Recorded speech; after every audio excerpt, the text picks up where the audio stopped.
Hi everyone, welcome to the Boys Club. I'm Clarke Wolfe. I'm Holly Payne. And this is our new segment called You Should See. You Should See. You Should See. So this is something that Holly and I have been excited about for a while. And the idea is, like, every time Holly and I get together, it's like, have you seen this? There's always a movie that we both love and we know no one else has seen it, or at least the majority of people we talk to haven't seen it. Exactly. So. Or I recommend something to Holly, or Holly more often than not recommends something to me that I have not seen. And so it's this, like, but it's a really cool aspect of film nerdism and entertainment nerdism, whether it's stand-up comedy, whether it's a live show, whether it's television, short film, whatever. Share the stuff that's buried or that's not in the mainstream necessarily. So today we are going to kick this off with one of our favorites. Do you want to tell them what it is? Yeah, we are going to be talking about the movie Moon, which was directed by Duncan Jones. I think, what year was it? Was it 2009? 2009. Yeah. And it's one that didn't really get, people saw it, and the people that saw it loved it, but unfortunately it wasn't really in wide release for very long, and it got buried, and it's probably one of the best science fiction films, I think, of the last 10 years. Oh, at absolutely. Least, so. Yeah, and I actually looked it up last night. I revisited the movie last night, because I did see it in the theater, as you did too, and I revisited it last night, and I looked it up, and no Golden Globe recognition, no Academy Award recognition.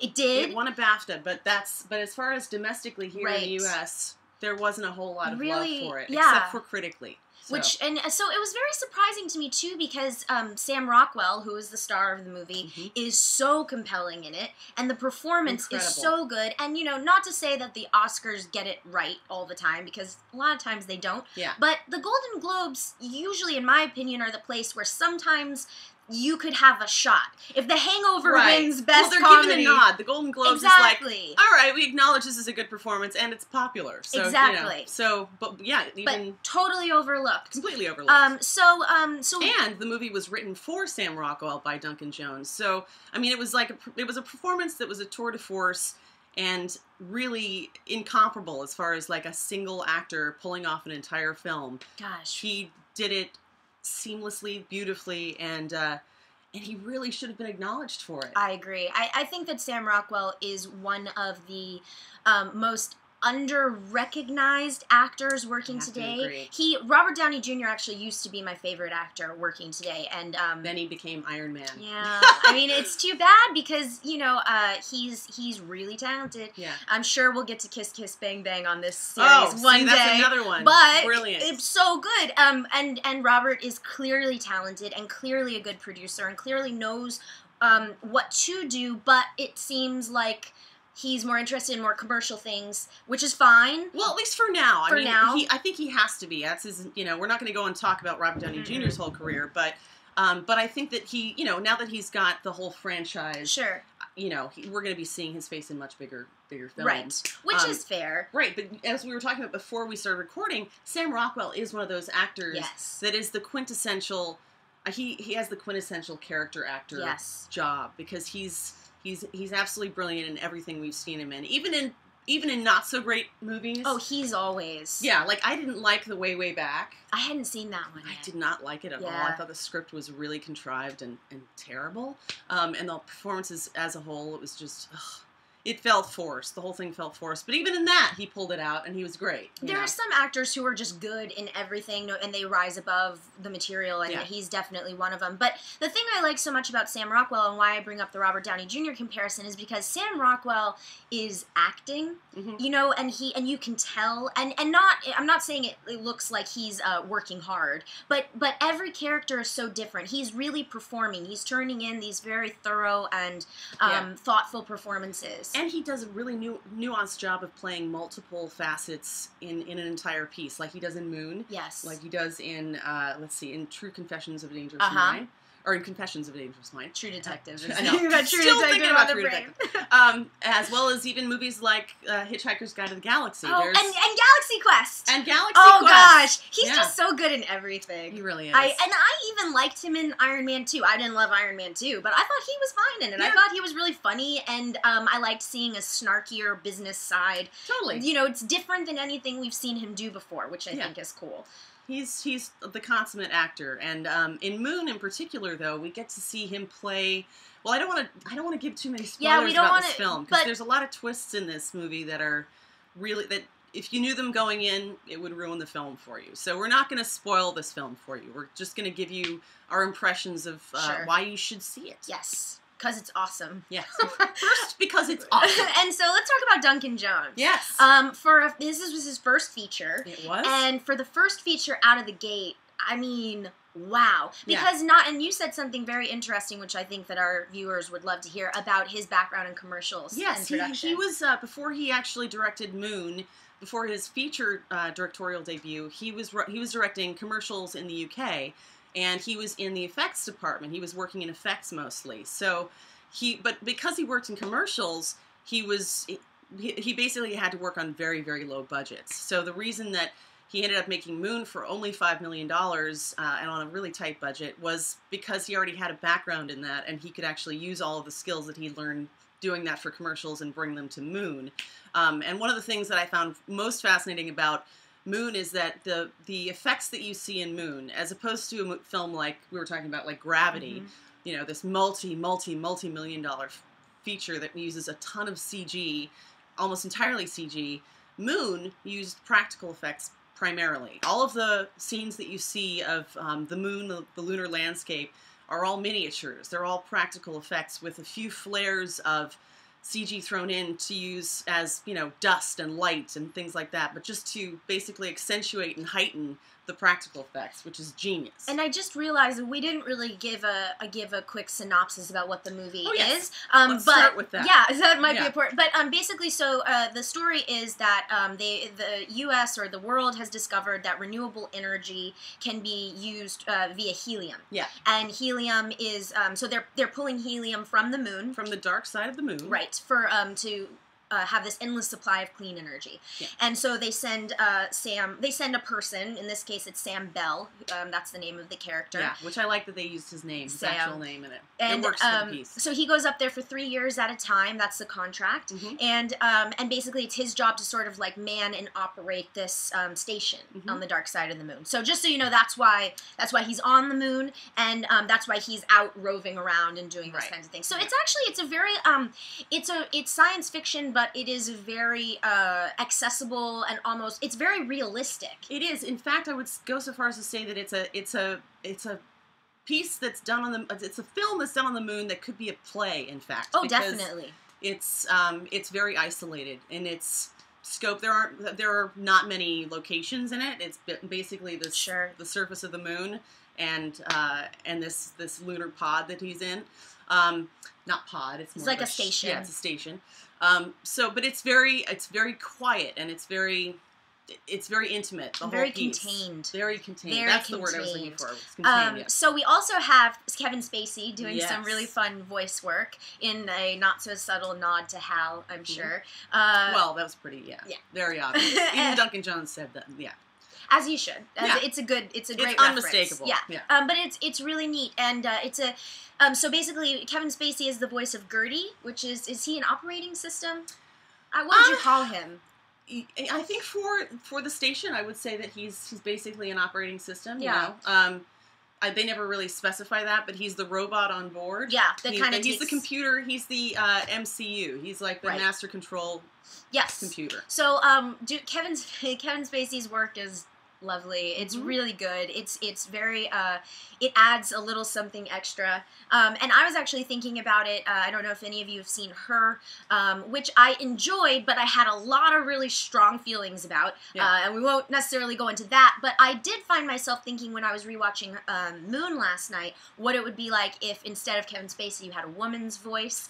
That would be interesting. I think that when you mentioned that before we started recording, I was thinking how that would work for the piece, and then I started thinking about the fact that it's a man sort of his own introspection, so having a male voice kind of works for this piece because it's almost a reflection, not necessarily a reflection of him, but if it were a female's voice, it would change the whole perspective entirely. Absolutely. Yeah. So he does some great work there, and I think that the two main. This is the Duncan Jones and the Sam Rockwell story. I think that you watch the direction of this movie, and for somebody who, again, I just can't stress this enough, for a first feature, the way he handles the camera, the way he knows exactly what to show and when to show it. He uses his wide shots very deliberately, and uses there's an economy to it that's absolutely flawless. And also, I want to just mention, and I'm not going to give anything away, but the makeup effects. The makeup in this movie, I think, it really stood out to me last night when I was rewatching it. I thought it was really, really effective, and because if you think about it, sci-fi, I think, can go a lot of different ways. It's a very broad genre. Yeah. And a lot of the stuff that was done with the makeup in this film, I think, adds a little bit to that eerie, creepy sci-fi. Yeah, as does the music. The music in this film, of course. Which is Clint Mansell. He does this very... the music is very evocative, but it's subtle, so you're not even aware of it some of the time, but it's kind of got this isolated feeling to it as well, which works with the whole contained... nature of this world that we're watching. And also I felt like it had this glimmer of hope, which the film has as well. But there's so much about this film that's just, as far as seeing a film that has a huge budget versus something that was done on $5 million, which is nothing basically. It's done so deliberately, as you said. There's the special effects, though minimal, the miniatures are just, you would never know. I didn't know.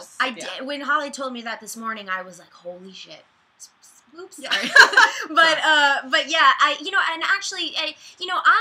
actually really enjoyed the movie Gravity. I think it's fun to hate on it because it was so successful, and it is not a perfect film, but it is an effective film, and hot damn, is it not a it's fantastic for what it is. Filmmaking spectacle. But I think the difference is that Gravity is an epic story, and Moon is a very contained and small it's personal an internal story. Exactly. Yeah. And one's not better or worse. No. It's just, it's a similar premise, kind of, close enough to where you could compare, but absolutely. It's just totally... It's one astronaut on one station, versus one astronaut on one ship, and so you do get that feeling of isolation, but it's it's exploded out, I feel like, in Gravity, because it's more about what's out there versus what's in here. Right. And Moon is all about what's in here. So, and there's, a lot more overtones of corporate greed and how we're manipulated as humans. It's really, really rife with metaphor, I feel like.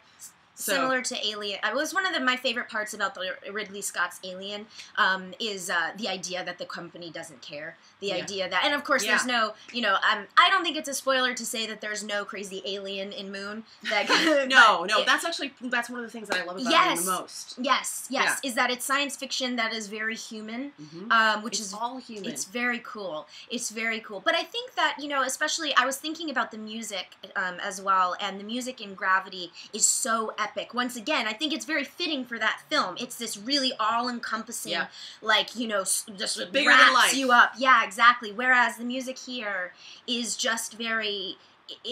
but it builds beautifully when it needs to, but it can be very quiet, and it does have that bit of hope to it. I don't know if you guys out there, I know a lot of people got really mad at World War Z, and that's fine, but the score to World War Z, Muse did the score for World War Z, and it reminds me a little bit of what they did in Moon as well. I think that what's great, if you know a good soundtrack, it's because it gets out of the way. It just enhances the piece rather than is overpowering, and you're like, oh gosh, that soundtrack was epic. And Moon is not like that. There's a lot of films where it can just kind of be in your face too much. This is not the case with Moon at all. There's also some really good humor in this movie. Oh yeah, there's a lot of humor in Moon. As stark as the situation is, there's some Sam Rockwell in his own right is a natural comedian. Yes. I find. Oh yeah. He always brings a sense of humor to his work, and he definitely does that in this. But there's also, this is not a spoiler either, but the main computer, Gertie, There's maybe I shouldn't spoil it. Oh, I think it's okay. Right. They do some really funny things with emoticons. Yeah, in keep your eye on Gertie. Yeah. Keep your eye, because he does reflect what he's feeling. Yeah. But he's not feeling because he's a computer. Yeah. But I think that adding the face to Gertie, adding a face to him, even though it's that little yellow, even though it's a goofy little emoji, emoji, it really adds to that human. So, and I think it's also what prevents Sam Rockwell's character from going completely insane while he's there, because at least he can reflect off something. Yeah, you know what I was actually noticing? Rather than it feeling human, it felt more like here's corporate America trying to throw some emotion on a robot, and this is the best they can do is a yellow smiley face. Yeah. This is how bad they are at it, Horrible. Yeah. So good. So I think that's awesome. Yeah. I go watch Moon. Holly had it on Blu-ray. I watched it on Amazon Instant. I rented it for $2.99. Totally worth it. Totally worth it. Totally worth buying it. Actually, I just don't have a Blu-ray player yet. Otherwise, I would purchase it. But yeah, check it out, and it's definitely available to stream instantly. Yeah, I mean, I don't know if Netflix is going to bring it to streaming anytime soon, but it's definitely worth seeing. Also, two other things I want to mention. Two of my favorite comedians, British comedians, are in it. They make very small cameos in it. But Benedict Wong from 15 Stories High and Matt Berry from the IT Crowd, as well as Toast of London, House of Fools, Snuffbox, you name it. He's in it for just a half second, but for a British comedy nerd like myself, I was like, yay! There they are! Yeah, so, and also Duncan Jones, we didn't mention, is, of course, David Bowie's Spawn, which to see him do this as his first directorial debut is really incredible. I'm hoping that he makes some choices like this more in the future. He's apparently directing the Warcraft film. Yeah. But for me, I'm hoping he kind of goes back to smaller budget stuff. I'm sure he will. I think that similar to someone like Jon Favreau, who had done such big things after such small things, and now is coming back to small things. I think, if you have that independent filmmaker in you somewhere, you'll always return to it, and hopefully, because you want to tell the smaller stories. Yeah, and I think that it's good for someone like Duncan Jones to get to do these big projects, but at the end of the day, he can always come back to the more personal, smaller stories. Yeah, and I was thinking, actually, I was like, and he has the money too. I mean, that sounds maybe cynical, but he's not a guy who's like, he's not living off of the money he's making from these smaller films. I think he can work on Warcraft, but he can also come back to that and not... He has investors. Not go broke. Yeah. Well, that's great. I think this is a good one. Yeah. Excellent. Okay. So you should see Moon. Go watch Moon. Go watch Moon. And go follow Duncan Jones on Twitter, because he's got actually a really funny Twitter feed. Oh, I'm going to have to follow him then. It's @manmademoon is his handle. Really? Yeah. Oh. Yeah. Nerd. Twitter nerd. Okay, guys. Well, thank you so much for watching. We will see you next week. I'm Clarke Wolfe. I'm Holly Payne. And follow us on Twitter. Our handle for the Boys Club is Welcome to TBC. And obviously, we have our information right here. All right. Have a good day. We'll talk to you soon.